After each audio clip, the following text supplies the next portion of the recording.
ndashimira Imana ko itigeze inyigizayo. Ubu ni ubuhamya mbaha, ntago mbabeshya. Ndashimira Imana yafashe ibihe byo gusenga no kwiyiriza ubusa yatura izina ryanjye. Sinekereza ko nawe yari azi ko bizabyara umusaruro ungana gutyo. Ndashimira Imana yamukoresheje. Yamaze igihe ansengera ntabizi, kandi nta n'ibyo yambwiye uretse uwo munsi yabimbwiraga. Igihe amasengesho yari ashoje ye, habaye icyumweru cyo gusenga. Haza umubwiriza witwaga Augustin, yari aturutse i Butare icyo gihe, ariko ndahamya nashidikanya ko ari njye wari umuzanye.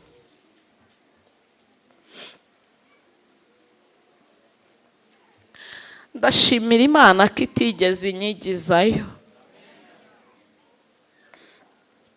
Ndabyibuka abandi baragiye, ndapfukama mbwira Imana ngo Mana, ntabwo nzi gusenga,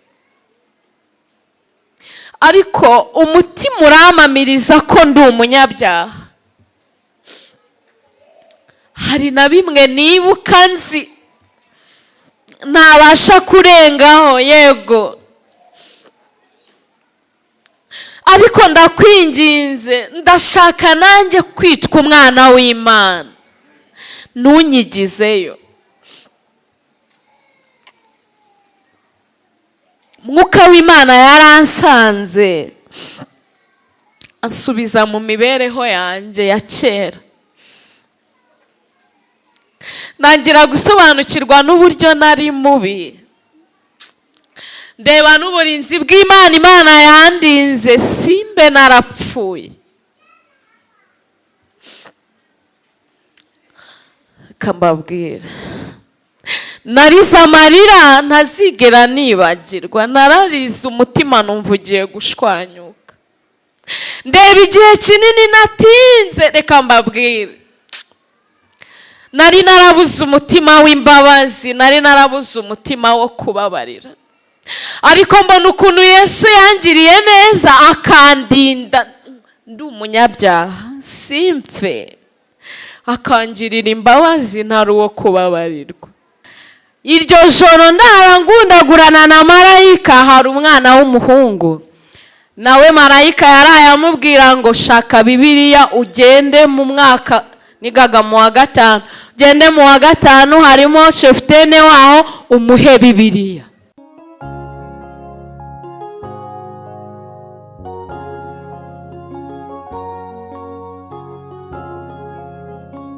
Nitwa Ayinkamiye Beretirida,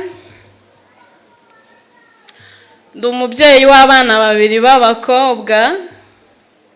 Ntabwo nagize umugisha wo kuvukira muri iri torero, narijemo Yesu ampamagaye kandi ampa inshingano yo kubwira abantu ko Yesu agira neza, ari umutunzi w'imbabazi nyinshi. Njye nagiye muri Aparudi mpunga koleje y'Igitwe na Esapage. Nagiye mpunga abadive.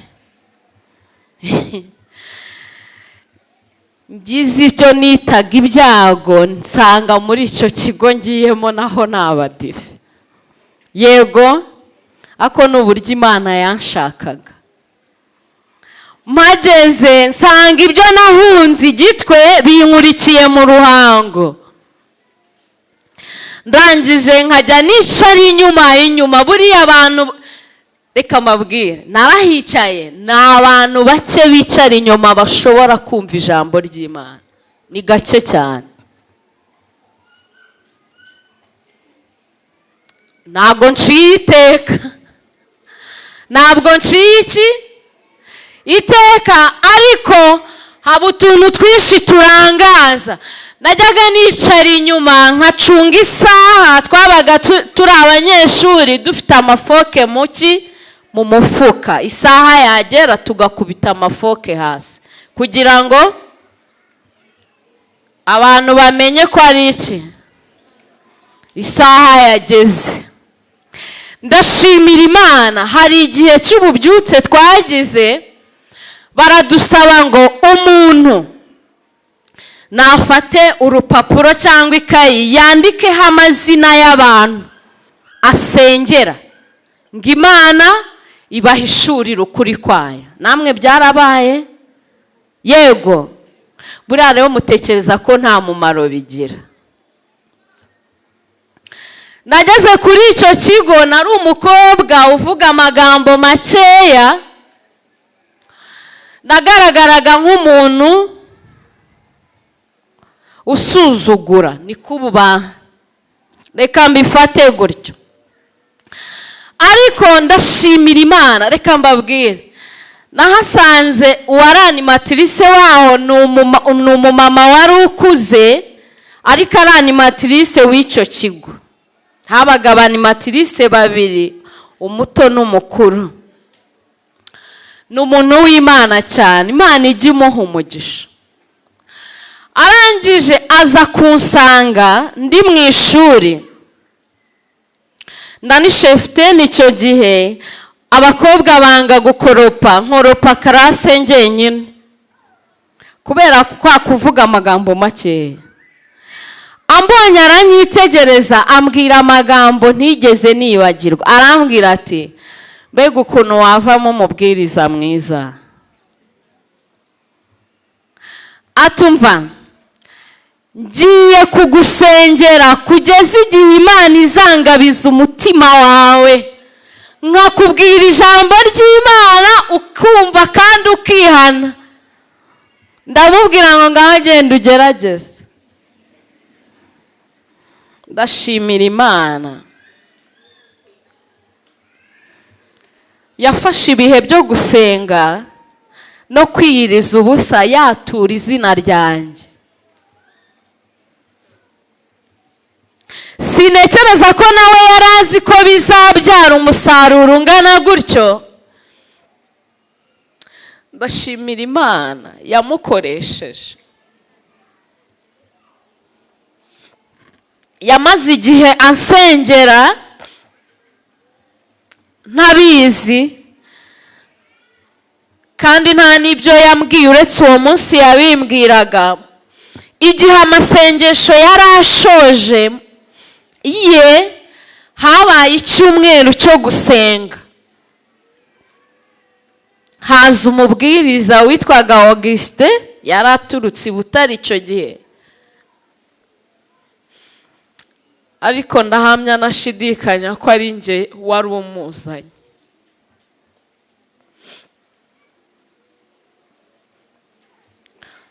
Igihe yari ashoje amasengesho, yaje muri dorotwari. Twagiraga umugisha uko mwiganaga mu ishuri ni nako mwararanaga. Yajyaga agira rero gahunda, akajya muri buri home akaganiriza abana b'abakobwa ijambo ry'Imana. Igihe kigeze aza no muri home yacu. Abandi bararyamye barasinzira, sigara nicaye n'undi mwana twararanaga. Atwigisha ijambo ry'Imana n'urukundo rwayo no kugira neza kwayo. Aravuga ngo uyu munsi Imana iri kubararika rero, mbese mwakemera irarika ry'Imana? Icyigisho yigishije ntago kigeze kinsibangana mu mutwe. Uwo twari kumwe yarasinziriye, ariko aradusengera, numva isengesho ryiwe rigeze ku mutima wanjye. Uwo munsi natangiye kujya nzinduka, kwa kwicara inyuma bivaho nsigara nicara imbere. Numva muri nge hajemo inzara yo kumva nkeneye ijambo ry'Imana. Nari nkiri umukatolike, nta Bibiliya nagiraga, ariko numvaga noneho amateraniro y'Abadivantisite atangiye kundyohera. byari biturutse mu masengesho yakoze. Muri ayo mavuna niho nihaniye. Ndabyibuka icyigisho cya mbere yigishije cyari icyigisho cyankoze ku mutima, cyavugaga ngo umwe yaraguye undi aragwa bose bamwirundumuriramo. Agaragaza ukuntu Satani yaguye akagusha Adamu, twese tukirundumurira muri Satani. Turimo turajyana. Icyo cyigisho cyakoze ku mutima wanjye. Inshuro nyinshi nakundaga kubona ibyaha by'abadive, ariko baranabigira, sibyo? Cya barabigira.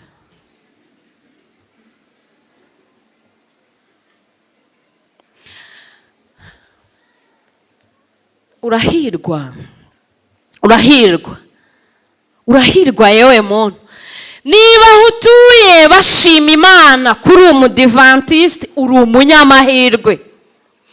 Urahirwa niba ahantu ukorera bashima Imana kuri umuki, uri umudivantiste. Urahirwa niba ahantu ukorera, sinzi akazi ukora kariko, ariko waba uri umunyamahirwe niba ahantu utuye n'aho ubarizwa n'aho wirirwa bashima Imana, bakavuga ngo dore umuntu w'Imana. Uri umunyamahirwe. Waba uri umunyamahirwe akomeye. Impamvu njye ntigeze nkunda abadivantiste byatewe n'aho twari dutuye. Ibikomere bari baranteye kubera ukuntu bari abapagani. Nakundaga rero kubona ibyaha by'abadive cyane. Ntago nigeze nitindaho. Rimwe na rimwe navuga ngo nubwo ndi kubikora ariko ntago nkora nk'iby'abadive. Waba uri umunyamahirwe utangaje. Reka nkubwire, waba uri umunyamahirwe ugize gute? Imana ikugirire neza. Niba udahita bakavuga turiya, wamubona ajya gusenga aragatsindwa n'Imana yo mu ijuru. Asundi wabitekereje neza. Reka mbabwire ikintu cyiza nabonye. Yesu ahindura amateka. Uyu munsi ushobora kuba ubica bigacika, nta muntu ukwifuza, nta muntu ugucira akaruru utega, ariko Yesu yabona icyicaro mu mutima wawe bakavuga ngo ntaho Imana itakura umuntu. Haleluya. Nakundaga rero kubona ibyaha byabo, sinigeze ngira umwanya wo kubona ibyanjye. Ndashimira Imana ko icyo cyigisho cyansobanuriye ko twese turi abanyabyaha, no gukunda Imana bitari muri twebwe. Uwo munsi ndabyibuka nariye tujya muri home.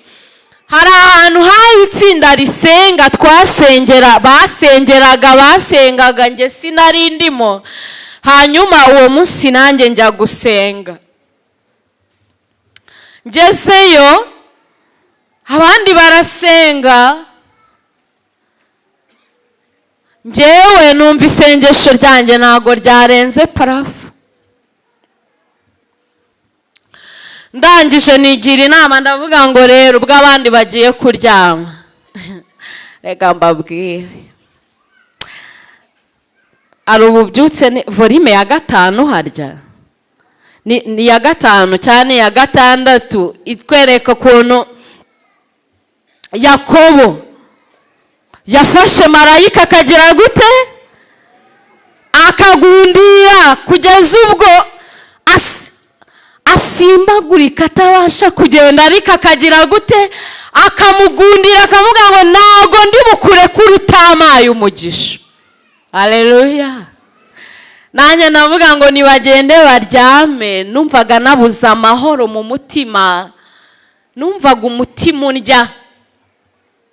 natekereza igihe kinini nahereye mbona ibyaha by'abaturanyi n'abo twabanaga, ariko nanjye nkumva ibyaha biri kundega mu mutima, nuko nawe ngo bagende baryame, nanjye mbwira Imana ngo ntago ndi buva aha ngaha utangiriye neza.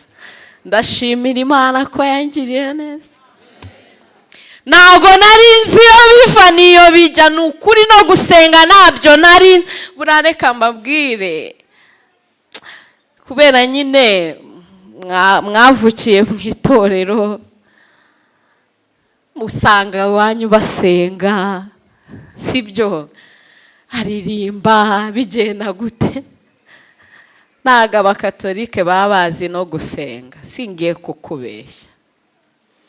Ntago no gusenga nari ngize gute, nari mbizi, ariko Imana yacu ni Imana yumva n'amarenga y'iki, y'ibiragi.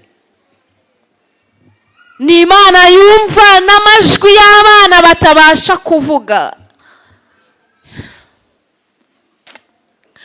Ndashimira Imana ko itigeze inyigizayo.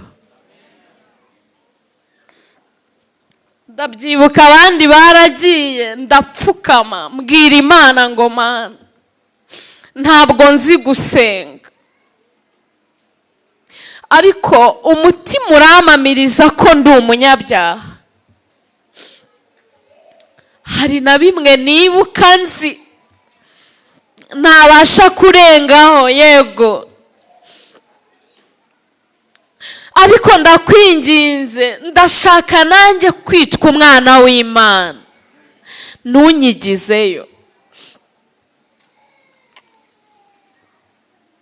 Mwuka w'Imana yaransanze ansubiza mu mibereho yanjye ya kera.